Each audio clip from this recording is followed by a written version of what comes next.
Colonel, always a pleasure to speak to you. How are you? I'm doing good. Thanks for having me back on.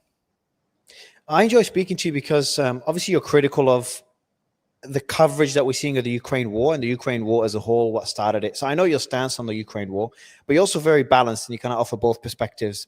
And I think this is really important considering all the developments in the last 7 days, because I speak to people on the pro-Russian side and Ukraine is getting pummeled on the front. The economy is doing well in Russia. And then I speak to people that are pro-Ukrainian. They're doing fine on the front. The Russian economy is getting pummeled, and the Russian weapons tests are nothing special. So I would love to get from you the facts and an analysis of all these developments. And let's start with probably the story that's catching all the headlines right now, and that's the test of the Burevestnik nuclear-powered cruise missile, and that's it's called Skyfall by NATO. So that one is pretty fascinating. I'd love to get your thoughts on it. Essentially, there's a test that happened 5 years ago that didn't go well. 5 people died. The missile exploded. The test failed. But they tested it again, I think, yesterday. And it flew for 14 hours, 15,000 miles. And that's not only a nuclear-capable, but also a nuclear-powered missile, cruise missile. So essentially, it could fly for multiple hours, up to a day or two. It's hard to detect due to the low altitude, and can go on for a long time. It can also maneuver. It's got a pretty long range, obviously. Now on the US side, they're saying it's it's nothing special. It's still unproven. It's detectable, and it can be shot down once spotted. Would love to get your thoughts on that missile. How significant is it? And what do you know about it? Yeah, I think that it's important. It's not a silver bullet, but it is an advanced capability. One of the biggest reasons why it's effective and concerning from from our side is that it can maneuver over great distances. I mean, one of the reasons why the Tomahawk cruise missile is one that was concerned for potential use by the U.S. side on the Russians is because it also is maneuverable and it can do various things. And it's a subsonic vehicle, so it's not a hypersonic. And anything that's subsonic can be shot down, but it's very low moving to the ground. In that regard, both these missiles are the same. They can go like within 20, I think, meters off the ground, so very low. It can hug the terrain. It's hard to detect, etc. You've got to have a really good system. But and it can also, because it can go such long ranges, it can come in from places where normally you're not looking, and for where your terrestrial systems or your drone systems or anything else you may have that's viewing this kind of thing, you can come in from a different direction where it's not looking. And so now then it's going to be a lot harder to hit. And that's one of the big problems that it can pose on there. The Russians claim that it basically can't be shot down. I don't think anything can't be shot down. So I think that's a little bit of a bravado. But again, we also don't know for sure, because until these things are operational and they haven't been used in an operational capacity, you can't completely judge it. But based on what we've seen, it does seem pretty capable. So it is just another tool in the toolkit there. And President Trump came out right afterwards and said, "Oh yeah, well, we've got submarines right off your shore, so there's that." And that's true. Obviously, we do. Russia also has submarines off of our shores that patrol very often, and so they can do the same kind of thing. The net of all this is that it just, I guess, kind of accentuates the fact that people keep thinking more and more terms of potential nuclear weapons, and that's not a good thing for anybody. And one of the reasons why I'm a big advocate of what the Russians say they are is that they want to go into nuclear arms reduction talks before the New START treaty expires in February, et cetera. That's something we should go on, but it seems like that we're moving in the opposite direction on both sides of the line. Is China willing to join those talks? From what I understand, that they are willing, they're conceptually willing to do that. Apparently, from some Russian sources that I have, that's something that may be more important to the Russian side, even in the U.S. side, that they want to go down that path. I've not heard any authoritative statements out of the Chinese side, but if they would consider some utility out of it and some benefit out of it, then I think that anybody would be willing to have these conversations. But first, there has to be the willingness on the U.S. / the Western side to find out, how seriously China might be interested in that. Going back to the Skyfall, to the Burevestnik. So I read somewhere that the U.S. tried to build a similar missile back in the 60s, and the project was abandoned. Russia resumed it in the 2000s, and finally they've been able to build it. One shortfall of it is we don't know much about it, but we also know it is very expensive to produce. But the benefit of it is it forces the US to spend billions now on new defense systems. From what you've seen, would it be hard for the US to develop defense systems for that missile? Listen, it's hard for us to develop against any of these things, like all of these hypersonics that Russia has, the Oreshnik, even just the standard ICBMs that both sides have. There's virtually no defense against any of those because they come in at basically hypersonic already. So this high idea that the President Trump wants to have this, golden dome system, whatever, that's aspirational, and the technology is just not there. It wasn't there for the Reagan, Star Wars kind of program they had in the past. It's not there today either.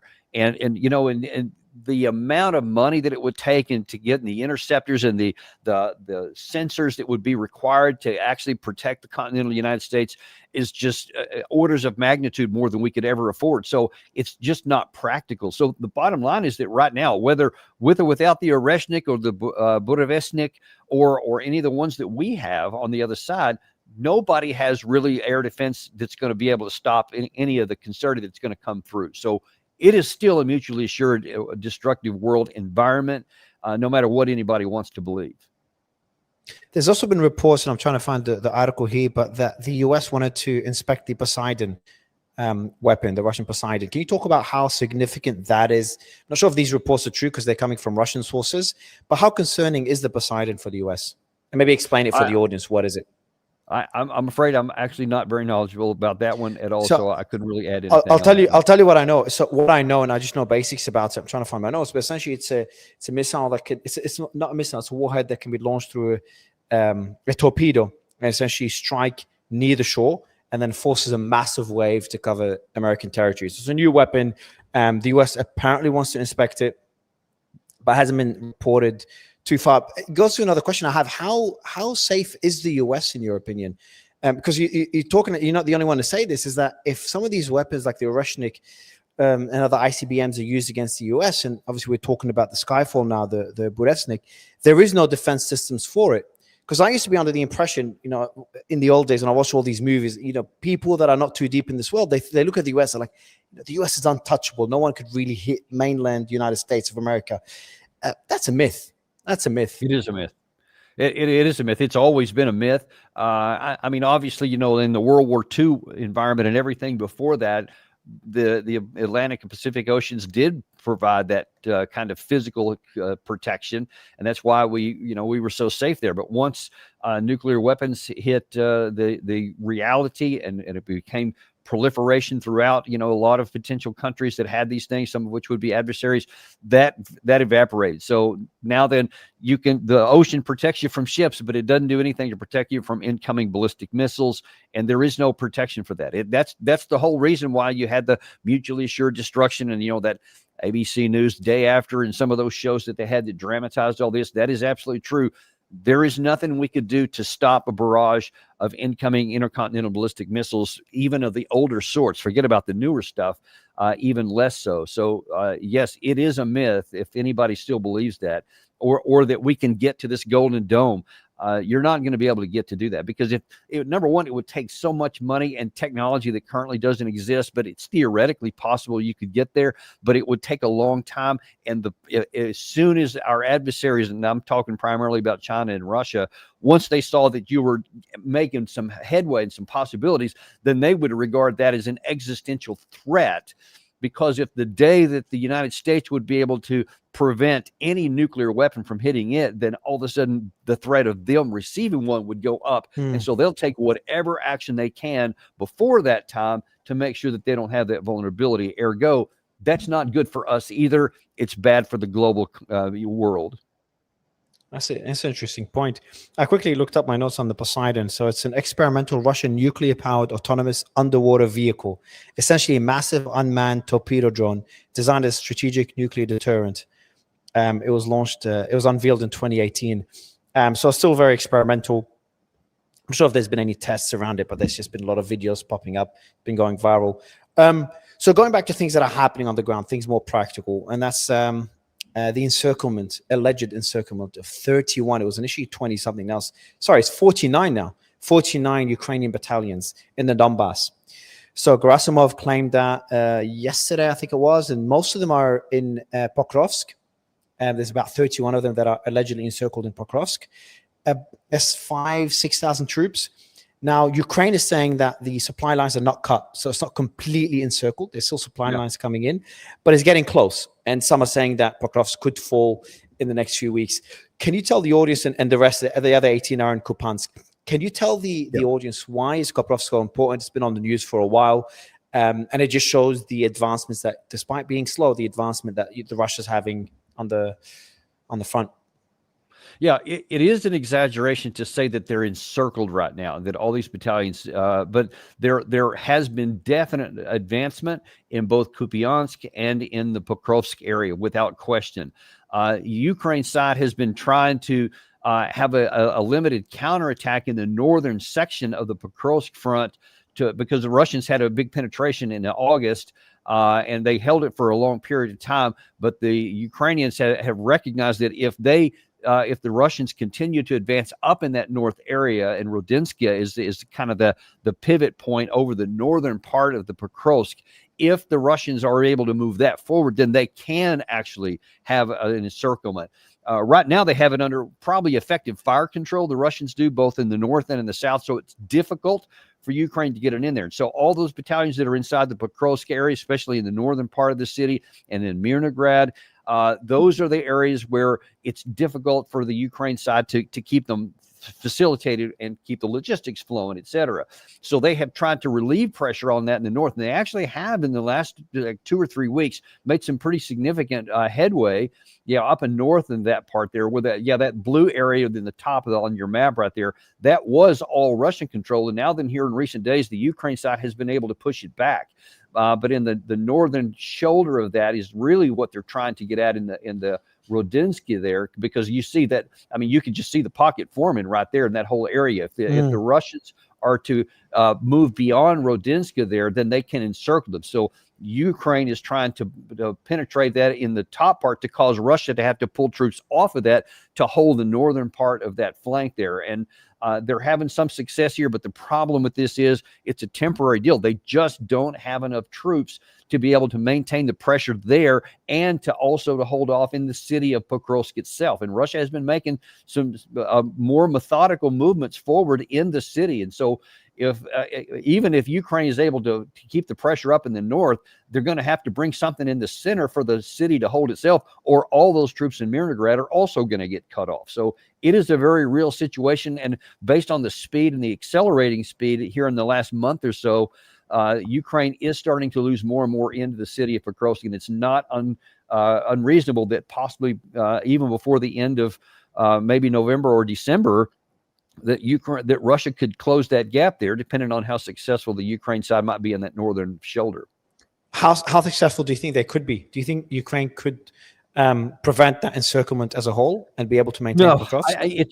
They can slow it down, but the problem is they don't have the manpower, they don't have the equipment, they don't have the ammunition, and Russia does. They've got all of those, and so all you're going to do is slow it down. We've been seeing this. There were some other penetrations earlier this summer where Ukraine had these local counterattacks, and they pushed Russia back considerable distance, even south of this. Then the time came on, and the Russians reestablished it, and now they're pushing beyond that too, down in the Zaporizhia area. So every time we've seen the Ukraine side have a counterattack and have some local success, they can't sustain it. And so then they have to end up falling back, because Russia has plenty of reserves to move into all of these areas. And I'm sure that they're going to do the same thing here as well. And then, you have a similar situation up in the Kupiansk area. There's been a lot of heavy fighting in the Kupiansk area of late, and the Russians are actually suffering a number of casualties up there, but they have the manpower. So if you can't get into a war of attrition and a battle of attrition and win with Russia, that's the problem. It's this microcosm of the whole war. You can't fight and win a war of attrition against Russia. They just have too much to put into it. So what do you think Ukraine is lacking beyond manpower? Because I know, from what I heard, Trump is slowing the attack and missile supplies to Ukraine. So they're relying a lot on the Storm Shadows from Europe. And their own Flamingo missiles, they haven't been, they're being manufactured at a very slow pace. And they haven't been supplied with the Tomahawks. So what is Ukraine lacking to be able to start preventing Russian advances? That it's all about manpower. I mean, it's equipment too, it's money, it's the machines, it's all of that. But all of that hinges on the pivot of the manpower. If you don't have the manpower, ultimately it won't matter how much money, how much machine, how much ammunition, drones, all that stuff, because everything that you can get in all those categories, the Russians also have, and probably in greater quantities. And if you can't have the manpower, because here's the thing, even if you had a parity in drones, and for a good bit of the time, there has been something near a parity. I think the Russians are probably a little on the advanced side now, but not a huge amount. But a drone can't take or hold territory. You've got to have a man to do that. And the armored vehicles have really changed in the course of this war from what it used to be. Back when I fought in Desert Storm and the big tank battle 7-3 Easting, you know, that was the king. Well, now it's more like a prince on the side, because the drones are the king in there. But even with that, you still have to have men, because you've got to go and you've got to take a trench line, or you've got to hold a defensive fortification, and a drone can't do that. It can help take it, but it can't hold it. And it can't seize territory either. It can blow stuff up, but it can't hold territory. A man has to do that. And so if you don't have the infantry enough to hold in the areas where you need to hold, and attack in the areas you need to attack, and have reserves to be able to fill in the gaps, you just can't win the war, even if you had all the missiles and stuff, because you're just not you're never going to get more missiles, more drones, more artillery shells, more bullets than the Russians have, because they have better industrial capacity. So you're never going to beat that mission, and you're never going to beat the manpower, because Russia has literally millions more from which to draw. So you can't get past the issue. It's a war of attrition. And even if it takes a long time, there's just no logical way the Ukraine side can hold on, much less ever reverse it. So there's reports that Russia's throwing North Korean troops on Pokrovsk. Is there any path for Ukraine to do something similar, a similar partnership with another country, to be able to have troops from those countries? I know there's a lot of mercenaries in Africa, for example, mercenaries for hire. Could Ukraine do something similar, a similar deal to what Russia's done with North Korea? Because it seems that Ukraine has the manpower problem, yet Russia was able to get more men from North Korea, putting Ukraine at a further disadvantage. Is there any other path for Ukraine beyond conscripting more men and women off the streets? Yeah, sure. If they can find a country like North Korea who's willing to say, yeah, we're going to throw our military into this like the North Koreans did. I just haven't seen any country that's willing to do that, because they don't want to have the potential of being in the crosshairs of Russia, where North Korea has just made the calculation. Yeah, what are you going to do? You're going to go to war with me too from Ukraine? So they sanction me more? They calculate that. Yeah, and obviously that hasn't happened. I mean, no one's even talked about doing it. So as long as there's not a cost, then they're going to continue to do that. And they view there's an actual benefit. I'm talking about North Korea does. If you found some other country. There isn't more sanctions they could put on North Korea, so they don't have anything to lose. They don't. And that's the whole point. They have something to gain, and they're getting it from Russia. Whether that's in missile technology, and I think that one of the bigger ones from the North Korean perspective, they get a chance to get their guys a bloody nose and to get some combat experience, which they haven't had since the 50s. So that is a much bigger benefit, I think, to the North Korean national security capability than people commonly understand, because actually having combat experience of this nature is like worth its weight in gold. And we don't have it. You know, we can watch the Ukrainians. We can, get after action reports, but we're not actually fighting. I'm talking about the United States or NATO countries. Until you actually fight in these wars, I just can't stress enough how difficult it is to glean combat lessons from just studying it, etc. As both the Ukrainian and the Russian military both discovered to their pain at much bloodshed, but they have learned so much as a result of it. And that's why I say that the two best militaries in the world right now, bar none, and this includes China and the United States, is Russia and Ukraine. They are definitely the best practitioners of it. But, the Ukraine side just doesn't have as many, and they lose too many. So that's the downside there. Yeah. So when I interviewed the ambassador to the US, the Ukrainian ambassador to the US, she said Ukraine has become Europe's deterrence against Russia, future deterrence, considering the Ukraine's capabilities today. Now, let's see what happens once peace is reached. Before we go to what I consider the most significant development in the last few days, that's American sanctions on the Russian oil companies and the cuts of imports from China and the US. I think that's the most significant thing when it comes to this war. There's other developments over the last couple of days that I want to quickly address. First, there's the Nuclear Strategic Command exercise, Global Thunder. This is a yearly exercise, from what I understand, by US and allies. Can you tell us more about it, and is there any significance to it? I'm afraid that's one I don't know about as well. I've not been paying attention to that one. No, not at all. There's a lot happening. I've got like 16 pieces of news, so there might be others. There's a meteor-looking object over Moscow, Colonel. Not sure if you saw that. People saying it could be Skynet or even aliens. Now, there's a lot of reports that could be some new weapon by Russia. It just seems like space debris, so I thought I'd quickly address that. There is the drones near the Kremlin. Some people are speculating that Putin was taken to a secure bunker, which is not true. Also, soldiers apparently were photographed in a pickup truck near the Kremlin. They thought it was some major evacuation. Turns out it's just FSB border guards picking up a VIP person. But my question to you, though, Colonel, is your thoughts on the drone attacks near the Kremlin, or at least at Moscow. Ukraine says they were not targeting Kremlin. And that also is in line with Zelensky announcing plans to expand long-range missile strikes deep into Russia. That's using the ATACMS and the Storm Shadows, again, the Flamingos, and there isn't enough of them yet. That's a pretty major development. Could that deter Russia in any way, or at least force them to the negotiating table? How significant is that? Yeah, no chance that would cause them to negotiate, but yes, chance that it would cause them to have to change what they're doing and to engage in ways that are different, because you're just not going to force Russia into a capitulation. If you can't reverse the actual situation on the ground where you're going to push Russia back out of the territory that they have.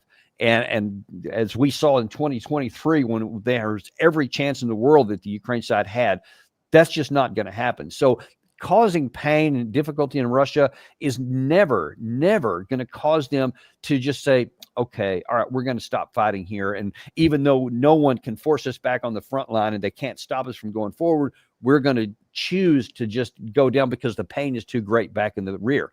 And you don't have to look any further than the Ukraine side to see why they wouldn't do that, because the Ukraine side has for more than 2 years now just suffered enormous onslaughts of these long-range Russian drones and missile strikes all throughout the depth of their country with the glide bombs and all kinds of things that the Ukraine side doesn't have. And yet that has never forced them to capitulate. In fact, it just creates more motivation for them to find new ways to try to hit deeper into Russia, to cause problems for Russia. But the compared to the scale is just so much less from the Ukraine side to the Russian side. If the much bigger onslaught hasn't knocked the Ukraine side out of the war, then a much smaller one in a much bigger country, there's no rational expectation that it's ever going to knock Russia out.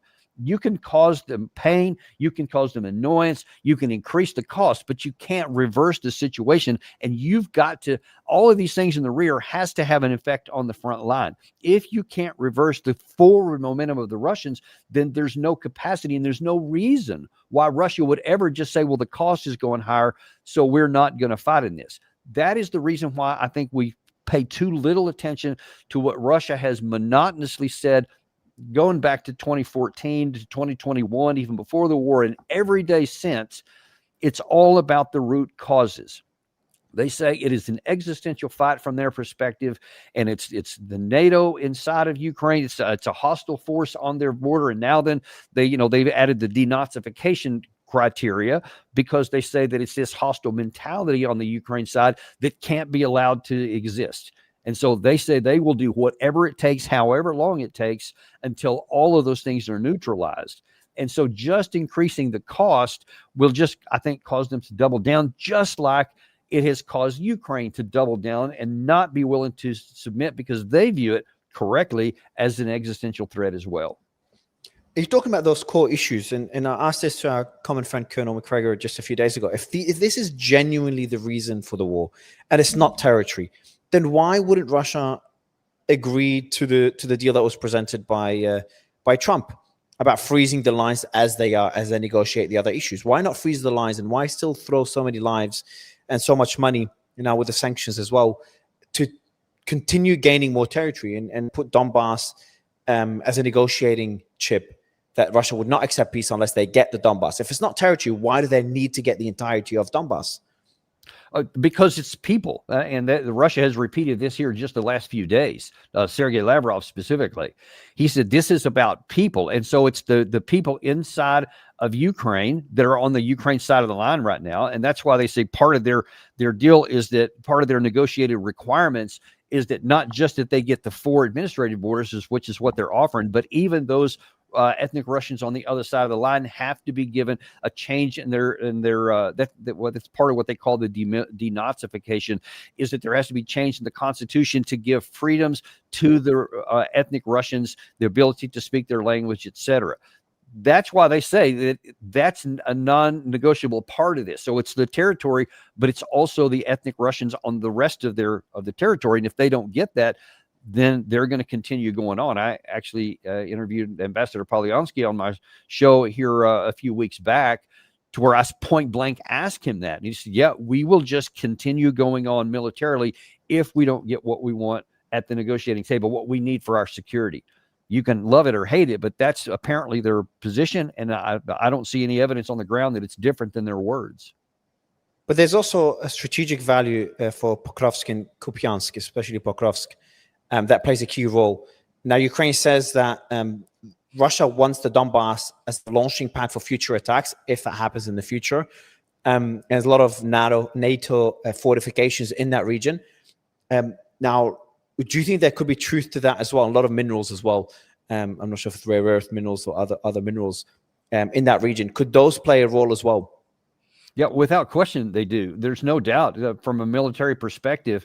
If Russia genuinely wants to assure its security on its eastern flank, on its western flank, then that's why the most logical place to go forward to is the Dnieper River, because it's a natural barrier and you can defend it a lot easier than building up your own fortified works. So that's why I've often said that if the Ukraine would agree to the ugly deal on the table right now, and there's no way to sugarcoat it, giving up the administrative borders, which means it withdrawing from significant territories where the Ukraine side has, but that would get you to the administrative borders, which Putin is on the record of saying he would accept.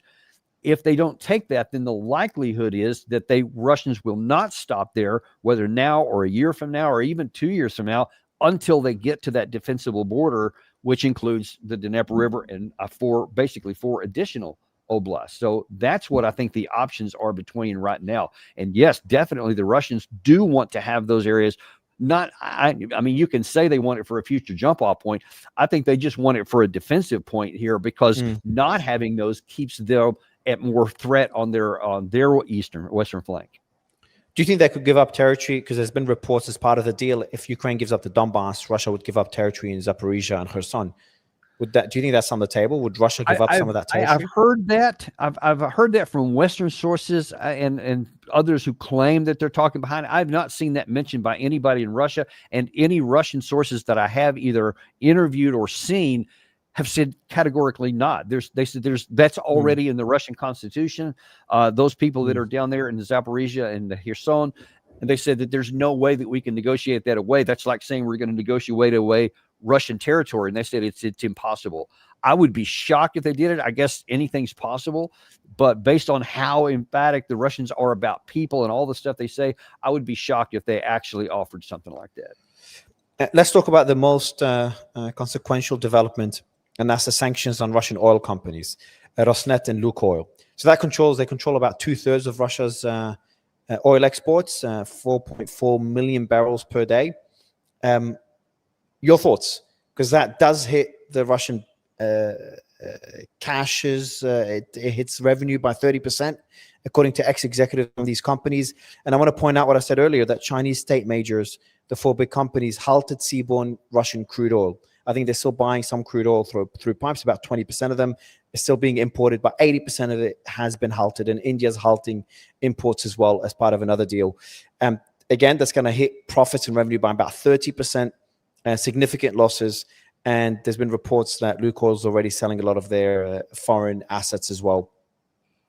Yeah, I'm in the camp that let's see how this plays out over time. I'm skeptical that both China and India are going to stop doing this trade just because we have some sanctions on there without doing some kind of workarounds. I would wager that, the whole issue with the shadow fleet and all of which is a big area of focus on the Western side to try and shut that off.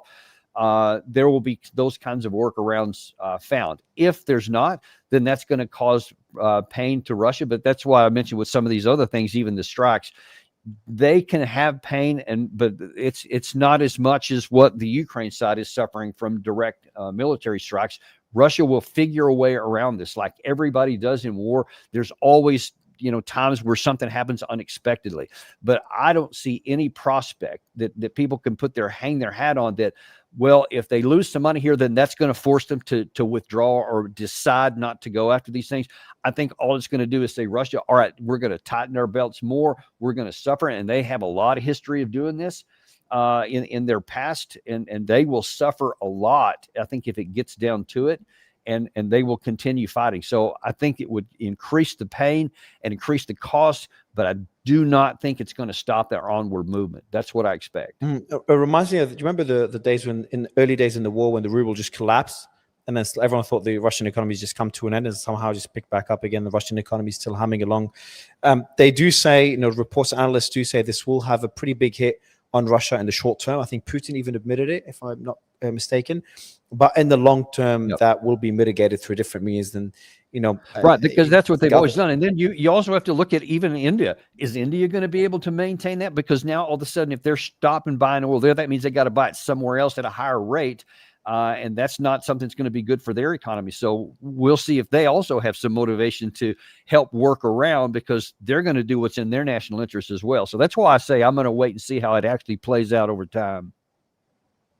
Yeah, there's another piece of quick news. There's a U.S. Elite electronic intelligence jet was spotted flying over the Black Sea. It's the first time that type of jet flies there. Apparently, or allegedly, it's mapping S-400 radars and for attack and Storm Shadow missile strikes by Ukraine. So it's offering data, as you said, as we said, reported earlier, the U.S. is going to be offering more intelligence deep inside Russia for targets for Ukrainian missiles. So that could be the purpose of that. Of that jet, that intelligence jet that was flying close to Russian territory. But the piece of news that I want to dig into as well is what the Norwegian defense minister said, and that comes to the Kola Peninsula. I'm not sure if you've seen the Russian buildup there and how significant that is. He said the following: Russia is building up on the Kola Peninsula. It's preparation for war with NATO. He claims Putin wants the Arctic dominance for shipping routes. They've built out pretty significant stockpiles there. They've stacked nuclear warheads, nuclear powered submarines, attack subs, different warships. They've tested hypersonic missiles there previously. They've got the Poseidon, the one we talked about earlier. The nuclear torpedo is present there as well. So Kola hosts 1,000 nuclear warheads, and there's apparently a lot of movement there, a lot of tests there, according to Norwegian defense minister. So not sure if you've been following the developments on the Kola Peninsula, but it kind of links to a broader question: is the risks of a direct conflict with NATO, intentional or accidental, especially the drone incursions we've seen previously and the jet incursions, the jet that flew over, I think it was Estonia at the time, a few weeks ago. People have forgotten about it, and now we also have the balloons. I know it's different, but the Belarusian balloons flying over Lithuania, closing the airport 3 times in the last week, I think.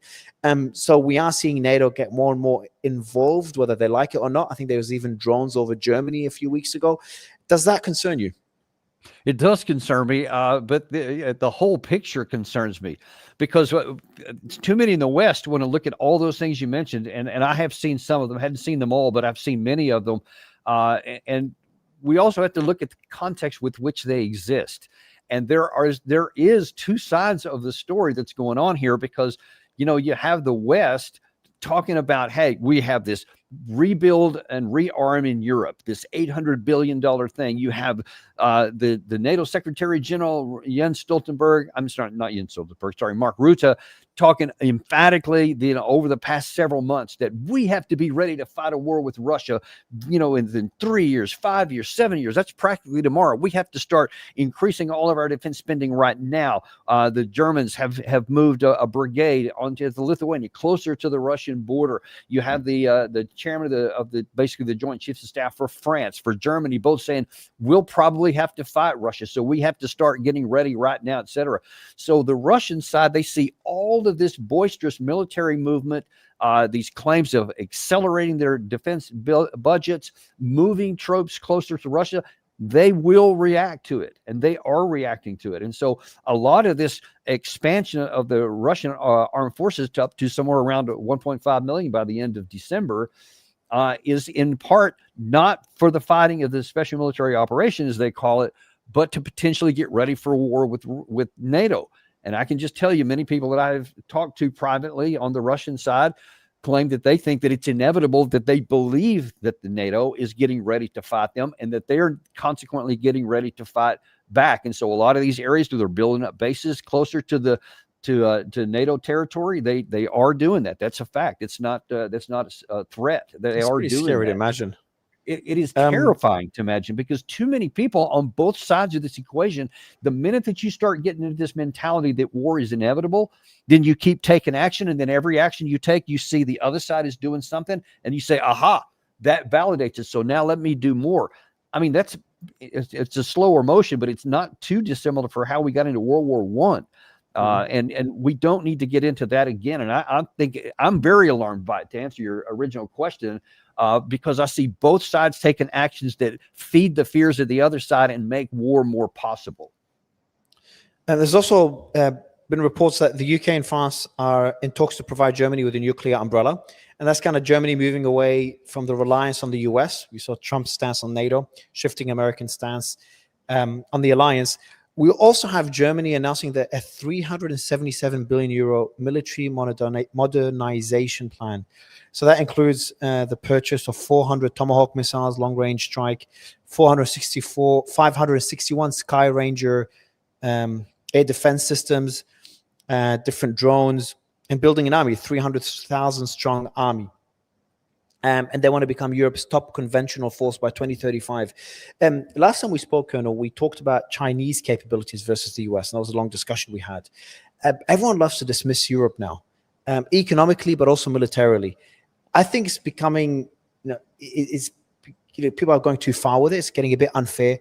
We're still talking about pretty significant militaries in Europe. They're a significant economy. They're still bigger than the Russian economy, as combined, UK, France, Germany, etc. France, the UK have nuclear warheads. Germany has incredible military capabilities. How would you compare Europe's military abilities compared to Russia? Well, let's look at it from two perspectives. One is the strategic and one is the conventional. From the strategic, you have effective parity right now already, because once you get past a handful of nuclear weapons, it becomes superfluous. It doesn't matter. So it doesn't matter if you have 6,000 or 600. I mean, once you get through some more, it's not going to make any difference. So you have effective parity in terms of deterrence already at the strategic level. Getting more is not going to change that. At the conventional level, though, you have a lot of aspiration on the European side, but you have actual production on the Russian side, because that's why I talked about a minute ago how important experience was. Russia has burned away a lot of their ridiculous ideas that they had at the beginning, a lot of their theories that they had about how to use this, the battalion tactical groups or whatever. It seemed really cool on paper, but it was disaster the way it unfolded in modern warfare. So they've completely redone a lot of that. Ukraine did the same thing. They've adjusted to the modern, especially the infusion of the various levels of drones at every level and how that coordinates on the ground. Russia has now expanded their military significantly, and they are equipped with the things that it needs right now. They have the mentality and they understand the speed of operations that go into the counteraction, counteraction, reaction, etc. This whole cycle, and coming up with new things that work. That is, you just can't replicate that. On this side, we don't have that yet. They're talking about over some number of years to having a budget that's going to meet up to that point. But until you're actually threatened, you're not going to have that motivation to get it done. And the UK still, they're going to be lucky if they can put right now, if they could field a one full armored division, period, anywhere. And France has a little bit more than that, but not a whole lot more. And none of them have any combat experience. So it's going to take a long time to actually put forth the infrastructure that's necessary, and then do the training, the modern training that's, it's tough, it's difficult, it's based on all these lessons that are learned over here. And you have to have the mentality on the fighter side. The people who are joining up have to have that same mentality, because whatever Russians had and whatever Ukrainians had prior to 2022, it is radically different today, because it's been burned out through death and your life is on the line. So that will focus you like nothing. That focus doesn't exist over here yet. Doesn't exist in America right now either. So those are kind of intangibles that you can't measure, you can't quantify, etc., are profoundly important in deciding who wins the wars actually on the ground. So I would say that conventionally we are way, way behind the curve, and it would take more than a decade of really concerted effort and across the board in maintenance or organization and training to actually get up to where you could really compete well with the Russian side. I want to go back to what happened earlier in the week with Trump's negotiation attempts to a peace deal in this war. So he initially he planned to meet Putin in Budapest, and before they had a meeting with Zelensky. But before that, he spoke to Putin, and the threats of supplying Tomahawk missiles to Ukraine disappeared right after that call with Putin. So I'm curious what Putin would have told him, in your opinion, for that threat, for that plan to be shelved. Then we have Trump allegedly meeting with Zelensky, shouting at Zelensky, saying he's sick of seeing the front lines, trying to have Zelensky accept a peace deal offered by Putin that we discussed earlier, which is give up Luhansk, which Russia already controls, and Donetsk, which Russia controls about 70-something%. And Russia would freeze the lines or give up some territory in Kherson and Zaporizhia, most likely freeze the lines. So that was the deal that was offered by Russia. And Ukraine and Europe seems to have rejected that deal, and they just want to freeze the lines where they are today. And right after that, Trump shifted his narrative, canceled the meeting with Rubio, spoke to Lavrov. After that call, which apparently no development, so I'm guessing Russia stood their ground. Ukraine, we know their position and European position. So after that meeting between Rubio and Lavrov, the meeting between Trump and Putin got canceled, or at least delayed for now. And it was the White House that announced the cancellation. Russia initially was saying, no, it's still going ahead. They still wanted the meeting to happen. Symbolically, optically, it's good for Putin. But it's not happening. And right after that, we saw the sanctions that we talked about earlier, probably the most significant sanctions in a while against Russia, against the Russian oil companies, trying to hurt Putin where it matters, hurting him in that piggy bank. What are your thoughts on Trump's negotiating tactic as a whole? From the outside, it looks like just kind of basic carrot and stick approach. Like, hey, accept the deal. I'll meet you. I'll say great things about you. You say no. All right. I'll talk shit about you. I'll say Russia's weak. I'll say Russia's losing the war. Make fun of how you didn't win the war 2-3 years ago, 2.5 years ago. You couldn't get Kiev. Your military's weak. Your economy's about to collapse. You're about to do a deal. Great. You're a great guy. Your economy's doing well. Your military's strong. We're going to do a great deal. Zelensky, you're a Nazi. While it is funny to watch, but it seems to be it apparently worked in Gaza, where he's talking about the Gaza Riviera, but then he kind of walks back those statements, and now we have a deal in Gaza. Could we see the same thing in Ukraine? Do you like his negotiating strategy, or not so much? I wouldn't say we have a deal in Gaza. I'd say we have a tentative ceasefire only, but all of the more difficult things haven't even been negotiated. So I wouldn't put that in the win column yet. We're still at phase one. Did get a ceasefire. So good on that, because without a phase one, we can't even get to a phase two. So I'm happy about that. But in this particular situation right here, I mean, forgive me for laughing while you're talking, because when you say it all in context like that, it sounds kind of funny, but that's an accurate representation of what we have seen here. And I'm just telling you, that is no serious way to conduct negotiations, because it's not founded on anything other than a transactional modus operandi for the moment. And when the moment changes, well, then everything else changes. But that's not how strategy works. And that's definitely not how the Russians work. And if you want to get the Russians to do something, that's got to be something that's grounded in reality and something that can be a win-win, that both have some reason to think that there's the end state is something we can live with. And these transactions things are good for the moment. But I think one of the reasons why this thing has completely failed is because that the Russians are saying, I haven't changed my position since 2014 or 2021, and certainly not since Istanbul in 2022. They are literally the same thing every time. They said it, repeated the same version this past week. And so I think that my assessment anyway is that Russia does continue to want to talk to Trump. They do continue to say nice things about him, even now, even after some of these sanctions, because they know at least he's willing to talk, whereas his predecessor wouldn't. So there's no possibility of anything there. And if they also recognize the transactional nature of Trump, and if they can somehow get him to agree to something that they get what they want, then that's a win. And I think they'll keep trying to go down that path. And certainly we see the same as Zelensky is trying to do the same to Trump. NATO leaders are trying to do, Keir Starmer, Macron, they all try to butter up Trump, et cetera. Everybody's trying to manipulate him into doing what they want. And sometimes it seems to be working one way and then the other, but there's no solidity to it. So he just moves wherever the wind blows. And you mentioned this Tomahawk issue.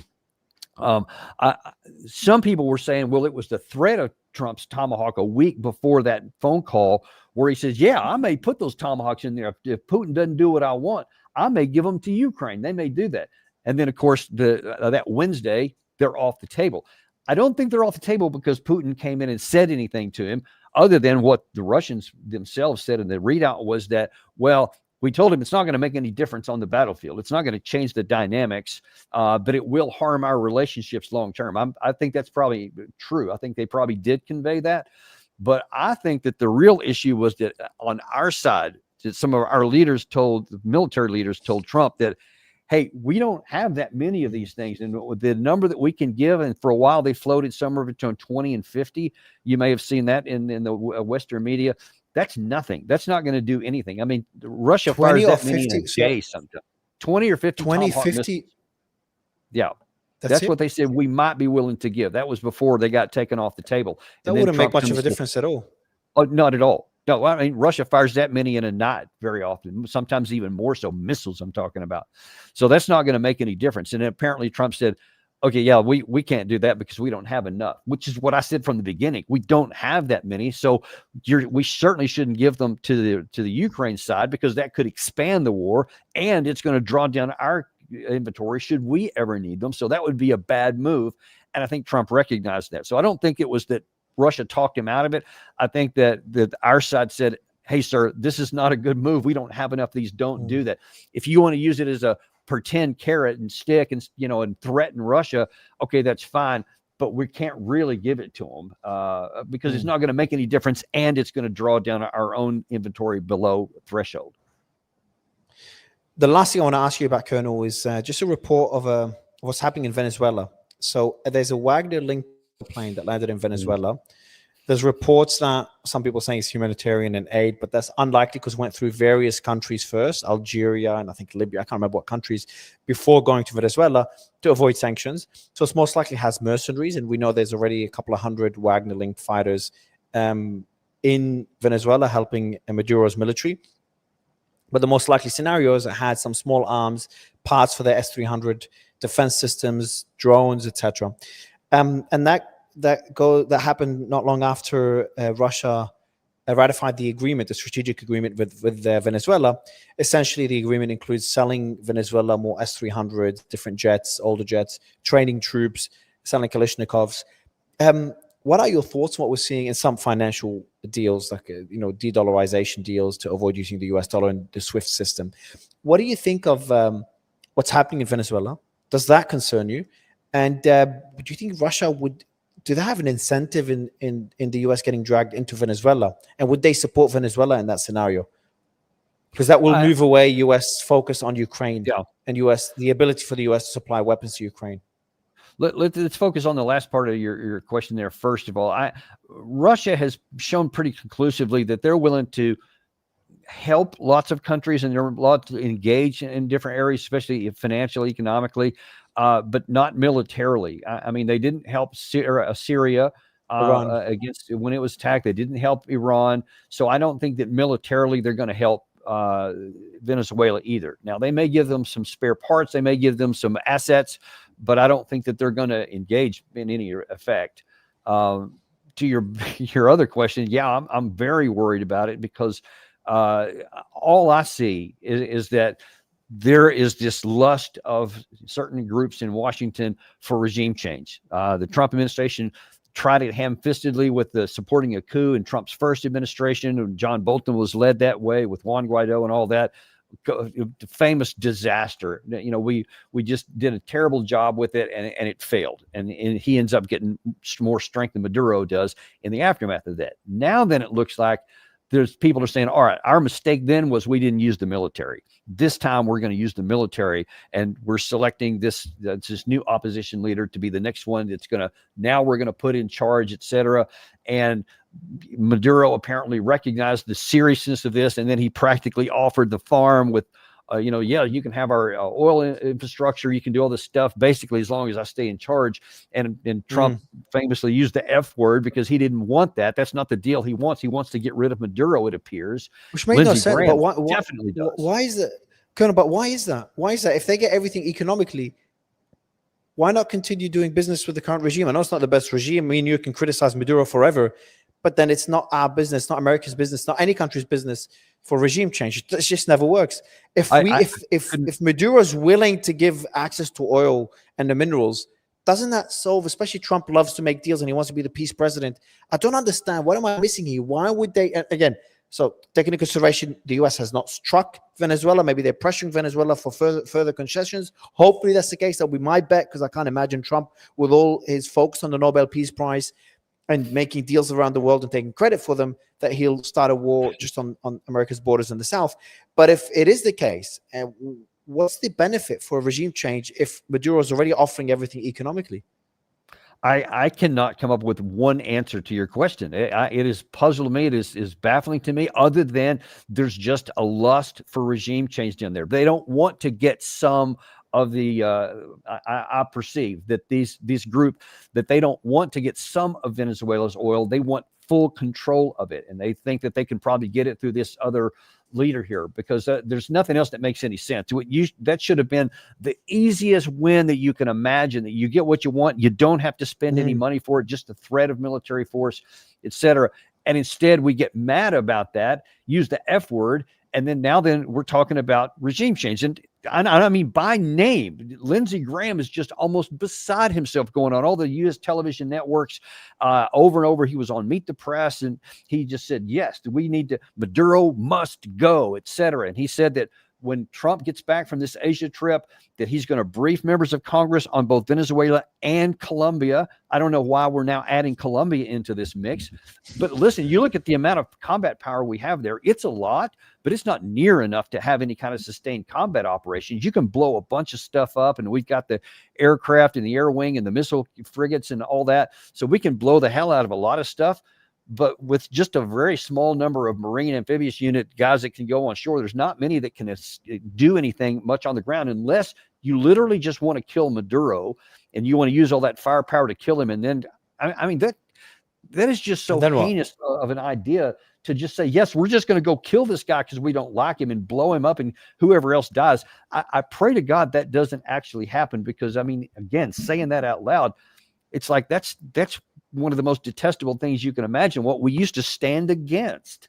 Yeah, exactly. The international system that allowed the US and allies to prosper over the last few decades is now being broken, if that's the case. If we just go there and strike, it's like what Israel did in Qatar. There's certain red lines you don't cross. You don't just strike. If you're an American ally, you don't just strike another American ally that has the biggest American military base in the Middle East. And yeah, like if you're aiming for a regime change in Venezuela because you don't like the current regime, you don't just strike the president of a neighboring country, of a pretty large neighboring country. And then the question goes on is, then what? Because we all know, as we saw in Iran, if you're aiming for a regime change, a regime that's not popular will become popular if threatened by another country. We saw that with Iran and Israel. Israel was hoping for people to rise against the regime. Instead, the people went on the streets supporting the regime. Fingers crossed, Colonel, we won't be doing another show after Venezuela was struck. We are getting reports, so I think it's not even reports anymore. The US is saying they may strike Venezuela deep inside Venezuela, no longer on the shores and the sea. Hopefully it's not the case, but we'll see. But Colonel, always a pleasure, sir. Thank you. My pleasure. Thanks for having me.